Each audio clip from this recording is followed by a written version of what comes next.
Time to complete over exercise 1B 1A को हम already देख चुके हैं. It's 1B. Find the highest common factor of each of the following sets of numbers. So मेरे लिए मुझे जो इजी मेथड लगता है कि वो उन दोनों नंबर्स को एक ही टेबल में रखा जाए और उसके बाद उसको सेम कॉमन नंबर से डिवाइड करते जाएं. ठीक है जी. सो क्वेश्चन नंबर 1 को पहले सॉल्व करते हैं. This is question number 1A part. 12 and 30 12 और 32 पे डिवाइड होते हैं. 6 और 15 बचा. 6 और 15 3 पे डिवाइड होते हैं. डिवाइड करने के बाद हमारे पास जो बचा दैट इज़ 2 and 5. तो हमने 2 और 3 को जो है वो मल्टीप्लाई कर दिया. टू HCF के लिए इन दोनों नंबर्स को मल्टीप्लाई कर देते हैं, इन दोनों प्राइम फैक्टर्स को. 2 3 are 6. Then our question is 84 and 156. 84 and 156 2 पे डिवाइड होते हैं. 4 time 2 time 7 time 8 time 78 time. 2 7 14 एक बचा इसके साथ मिला 2 8 टाइम 16. फिर 2 पे डिवाइड 2 2 4 2 1 2 2 39 टाइम. हम जिसे डिवाइड करके चेक कर सकते हैं. 3 7 time 3 13 time. So in common numbers को हमने डिवाइड किया 2 3 2 and 3. HCF के लिए हम तब तक डिवाइड करते हैं जब तक नंबर जो है वो दोनों नंबर या तीनों नंबर कॉमन नंबर से डिवाइड हो रहे हो. Not for LCM, I am talking about HCF. हम देखते हैं कि दोनों या तीनों किस सेम नंबर से डिवाइड हो रहे हैं, उस नंबर से उसको डिवाइड करते हैं. नेक्स्ट पार्ट देखते हैं जी हमारे पास कौन सा है. Then we have a C part. 15 60 and 75 3 से दोनों डिवाइड हो रहे हैं. ओके. देन 5 से दोनों डिवाइड हो रहे हैं. पहले भी 5 से कर सकते थे. 3 5 15 is our HCF. Then 77 91 and 143 मेरे ख्याल में जी किसी और टेबल पे डिवाइड नहीं होते. ठीक है जी. So what we have done, its HCF is just 1, right? Move towards the question number 2. Find the lowest common multiple of each of the following sets of number. LCM हम लोगों ने find करना है. इसको हम डिवाइड करते जाते हैं जब तक कॉमन से हो रहा है कॉमन से कर लें. इससे नहीं भी हो रहा कॉमन से तो फिर भी इसको डिवाइड हम करते रहते हैं. ठीक है. अगर आपको मेरे बोलने में कोई स्पीड थोड़ी ज़्यादा लग रही हो तो मुझे बता दीजिएगा. नेक्स्ट टाइम थोड़ी स्लो करूँगी. बट होप सो ये कॉन्सेप्ट हम ऑलरेडी टीच कर चुके हैं, ऑलरेडी पढ़ चुके हैं, स्टडी कर चुके हैं. सो कोई प्रॉब्लम नहीं होगी. This is just for reinforcement. 24 and 30 24 and 30 को 2 से डिवाइड करते हैं. 2 12 टाइम 2 15 टाइम. 12 और 15 2 पे कर देते हैं. पहले मैं 2 को ख़त्म करती हूँ. 2 जिसको डिवाइड करता है उसको ख़त्म कर लेती हूँ. 2 6 टाइम 2 15 टाइम 2 3 टाइम 15 नहीं आता. जो नहीं डिवाइड होता वो एज इट इज़ नीचे आता जाता है.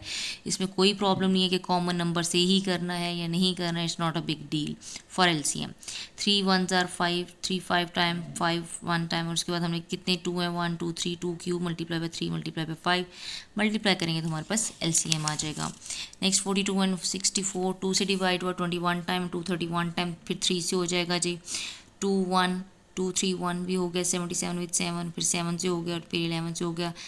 तो इसके अंदर क्या होगा जी, इन सबको हमने मल्टीप्लाई कर लिया तो हमारे पास आंसर आ गया. ठीक है जी. Then we have 12 18 and 81 2 6 time 2 9 time. 18 नहीं आता है एज इट इज़ नीचे आ गया. जो नहीं डिवाइड होता ना वो एज इट इज़ नीचे आता जाता है. फिर 2 से किया 2 3 टाइम 9 आ गया 81. ओके. फिर 3 से 3 1 time 3 3 327 time. 1 time 327 time. 1 time 3 time and 3 time. फिर हमारे पास कितने 2 आ गए जी 1 2 2 स्क्वायर एंड 3 4. इनको मल्टीप्लाई करेंगे तो हमारे पास LCM आ जाएगा. Then we have a very long question. इस तरह के क्वेश्चन मोस्टली पेपर्स में भी देते हैं कंफ्यूज करने के लिए. 63 80 एंड 102. 2 से पहले डिवाइड करते हैं. जो 2 से डिवाइड होते हैं उनको तो ख़त्म करूँ. 2 का काम ख़त्म करती हूँ. जो 2 से डिवाइड होते हैं उनको पहले मैं डिवाइड करते जाती हूँ. 263 टाइम 240 टाइम 251 टाइम. ओके. अभी ये 42 पे डिवाइड होता है. So again I am taking 263 time 220 time 51 time. Again 2 से डिवाइड हो रहा है तो 2 वाला काम खत्म करते हैं. 263 time 10 time 51 time. 263 time 5 time 51 time. 3 अब ठीक ही बारी क्योंकि 2 से जो नंबर डिवाइड होता था वो ख़त्म हो गया. 321 टाइम 5 नहीं आता एज इट इज़ डाउन आ गया. 51 आता है. 317 टाइम. ओके. अगेन 3 से 3 का काम ख़त्म करते हैं. 3 7 टाइम 5 भी नहीं आता एज इट इज़ डाउन. 17 भी नहीं आता as it is down. Now 5 को ख़त्म करते हैं. 7 5 1 टाइम और 17 as it is down. Now 7 को ख़त्म करते हैं 1 टाइम एंड 17 7 1 टाइम. ठीक है जी. इन सारे नंबर्स को हमने जब मल्टीप्लाई करेंगे तो हमारे पास उसका LCM आ जाएगा. ठीक है. Then we have a question, find the largest whole number which is factor of both 42 and 98. Largest whole number जो इन दोनों का factor होगा तो mean it will be HCF. It will be HCF of that question. Find the largest whole number which is the factor of both 42 and 98. तो 42 और 98 का हमने HCF ले लिया. So 14 is the largest whole number which is the factor of both 42 and 98. ठीक है जी. Number 4 देखते हैं. The number 792 and 990 which is that is the product of the prime number 792 2 cube 3 square multiplied by 11 and 990 का ये है, hence find the largest whole number that will be divide 792 and 990, ठीक है जी। Hence find the largest greatest whole number that will be divide, जो इन दोनों को डिवाइड कर सके, लार्जेस्ट भी आ गया, डिवाइड भी कर सके, तो ऑब्वियसली वो उसका फैक्टर ही होगा। So we will find the HCF of 792 and 990। क्या करेंगे हम, इनके फैक्टर्स जो ऑलरेडी गिवन है उनको लिख लेंगे, कॉमन नंबर लेंगे with lowest power and we will multiply those. Okay, common number with lowest power, ये है जो क्वेश्चन मैंने किया हुआ है। 792 के नंबर्स लिख लिए, 2 cube multiply by 3 square multiply by 11, 992 multiply by 3 square multiply by 5 multiply by 11, what is common, 2 is common, 3 is common, 11 is common. 2 में से कॉमन क्या है, लोएस्ट पावर वाला 2, 3 स्क्वायर में से कॉमन है, दोनों की पावर सेम है तो क्या ऑब्वियसली 3 स्क्वायर आ गया, 1 टाइम लिखना होता है हमने, ठीक है। कॉमन जो आता है उसको 1 टाइम लिखते हैं, don't write 2 time.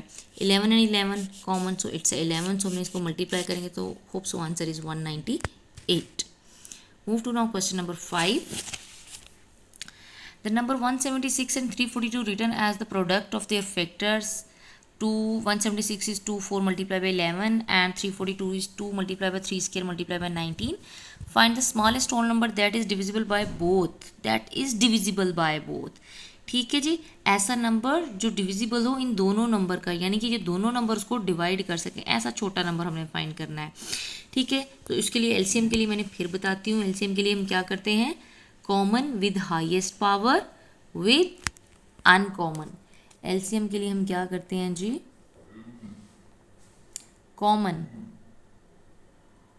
With highest power multiply by uncommon, ठीक है जी। 2 4 एंड 2 कॉमन है, हाईएस्ट पावर वाला लेंगे, 2 4, 3 is uncommon, okay, 11 is uncommon, okay, 19 is uncommon, okay, यही कॉमन थे, कॉमन में से हाईएस्ट पावर वाले ले लिया, बाकी सारे अनकॉमन है, इनको भी हम लेंगे और मल्टीप्लाई करेंगे तो हमारे पास उसका एलसीएम आ जाएगा जी। Question number 6, find the smallest value of n such that LCM of n and 15 is 45। मैंने क्या बताया था कि फैक्टर ऑफ 45 में क्या करना है, हमने जो एलसीएम गिवन होगा उसके हम फैक्टर्स लिख लेंगे और जो दूसरा नंबर होगा 15 उसको ऐसे ही रहने देंगे। फिर हम क्या करेंगे, 15 के और हिट एंड ट्रायल मेथड के साथ उन सबके साथ हम उसका आंसर लेके देखेंगे। 3 और 5 का 15 का एलसीएम ऑब्वियसली 15, 5 और 15 का एलसीएम 15, 9 और 15 का एलसीएम इट विल बी 45, 15 और 15 का एलसीएम इट विल बी 15, ठीक है जी। तो हाउ स्मॉलेस्ट नंबर वो क्या होगा, वैसे तो 45 और 15 का एलसीएम भी 45 का, लेकिन हमने वो स्मॉलेस्ट नंबर देखना है, ठीक है। 9 और 15 का जब हमने एलसीएम लिया, लेकिन 9 और 15 का, तो हमारे पास क्या आंसर आया 45। So LCM of 15 and 9 is 45। तो स्मॉलेस्ट नंबर n क्या है हमारे पास, that is obviously 9, right. Now question number 7, this is very important. Anusha needs of packs 177 pens, उसके पास 63 pencils and 27 eraser into the identical gift bags so that each item is equally distributed among the gift bags. Find the largest number of gift bags that can she pack. Largest का मतलब है कि जी HCF, different चीज़ें हैं उसको डालना है bags में, बताएं कि कैसे लार्जेस्ट बैग बन सकते हैं उसके पास, ठीक है। The number of each item in the gift bag, okay जी। सबसे पहले तो हम उसका HCF ले लेंगे, उसके सारे आइटम्स का हम HCF ले लेंगे, तो जो भी हमारे पास आंसर आएगा जो लार्जेस्ट नंबर ऑफ बैग उसके साथ बना सकती है, ठीक है जी। 377 के साथ ले लिया 19, तो हमारे पास आंसर आ गया 3 multiply by 3 9, so 9 gift bags she can make. Next question है the number of each item in a gift bag. So obviously अगर उसके पास 177 पेन है तो 177 को उसने 9 बैग्स में डिवाइड करना है, क्योंकि उसके पास सिर्फ 9 बैग्स ही बन रहे हैं, ठीक है। तो 19 पेन्स हर बैग में आ जाएंगे। टोटल पेंसिल है उसके पास 63, उसने 9 बैग्स में डिवाइड कर देनी है, ठीक है जी। जो भी हमारे पास आंसर आया था उसको डिवाइड किया तो 7 पेंसिल्स वो ईच बैग में डालेगी। उसके बाद टोटल इरेजर उसके पास 27 है, eraser in each bag 27 bag, eraser को उसने 9 बैग्स में डिवाइड करना है तो 3 इरेजर उसके पास आ जाएंगे, ठीक है जी। देन कार का क्वेश्चन है जी, 2 cars X and Y are at the starting point of a 2 kilometer track at the same time. Car X and car Y makes a lap every 60 and the 80 minutes seconds respectively. Mean जो है हर lap यहाँ चक्कर के मायने में use हो रहा है। X car is after 60 seconds and Y car after 80 second. So which one is the speedy? x1, क्योंकि एक चक्कर जल्दी पूरा करिए.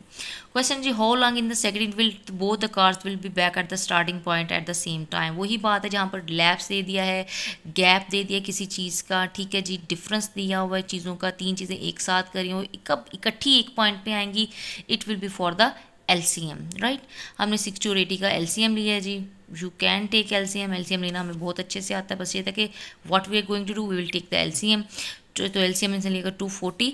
आफ्टर 240 सेकेंड्स, 240 सेकेंड्स का क्या मतलब है? 4 मिनट्स. कैसे 4 मिनट्स? एक मिनट में 60 सेकेंड्स होते हैं, ठीक है. तो हमने 240 सेकेंड्स को जब 60 से डिवाइड किया, सो आंसर इज 4 मिनट्स.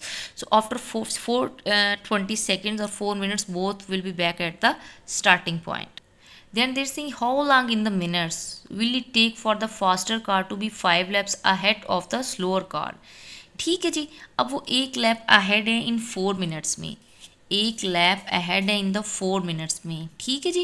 यानी कि जब वो दोबारा एक मिनट में आती हैं तो वो 4 मिनट्स लेते हैं, ठीक है.